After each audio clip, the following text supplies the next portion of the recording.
Mais ça, c'est le côté proche du peuple du nouveau président. Le pays est fracturé, il a voulu être à son image. Voilà, c'est lui qui a le plâtre et c'est tout le pays qui boite. Willy Revelli met le point sur les i, matin, midi et soir, sur votre France Bleu ou francebleu.fr. Alors apparemment, Donald Trump aurait définitivement perdu. Alors il avait demandé le recomptage des voix.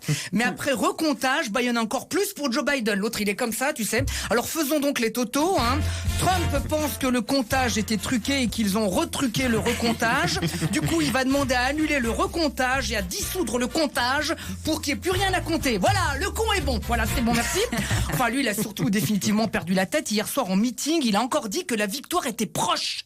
On a toujours su qu'il faisait un déni de grossesse, quand on voit la taille de son pantalon. Mais là, il nous fait carrément un déni de défaite. Après Donald le canard, Donald l'autruche. Il est tellement mauvais joueur qu'il est capable de souhaiter un joyeux anniversaire de mariage à son ex-femme. Mais bon, comme il accepte sa défaite, c'est vrai, qu'il accepte sa défaite, voilà, et qu'on n'en parle plus, et qu'il accepte aussi sa calvitie, pour enfin libérer le ragondin sous somnifère qu'il a greffé sur sa tronche. Ceci dit, bon, pour Joe Biden, ça commence mal. T'as vu, il vient de se fracturer le pied en jouant avec son chien. Ça, c'est pour rester raccord. Ça faisait déjà 4 ans qu'à la Maison-Blanche, il y avait un bras cassé. Mais ça, c'est le côté proche du peuple du nouveau président. Le pays est fracturé, il a voulu être à son image. Voilà, c'est lui qui a le plâtre et c'est tout le pays qui boite.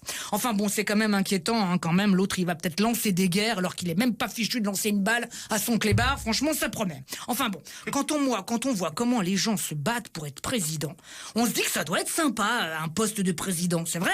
En France aussi, ils s'y voient déjà tous. Les Le Pen, Mélenchon, Montebourg, Ségolène Royal et Nicolas Dupont-Aignan. Le Louvre est fermé, mais les pièces de musée sont sorties. En revanche, Jean Lassalle, lui, non, toujours pas. Moi, j'espère qu'il se présentera. On l'aime bien, lui. On l'aime bien. Voilà, on l'aime bien. Il est marrant. Toujours pas compris son programme parce qu'il a toujours l'air bourré, mais enfin, il est marrant. C'est pour ça que pendant ses meetings, il a toujours l'air de croire en sa victoire. Parce que comme il voit double, il a l'impression qu'il y a 2 fois plus de monde dans la salle, tu vois, alors ça le galvanise.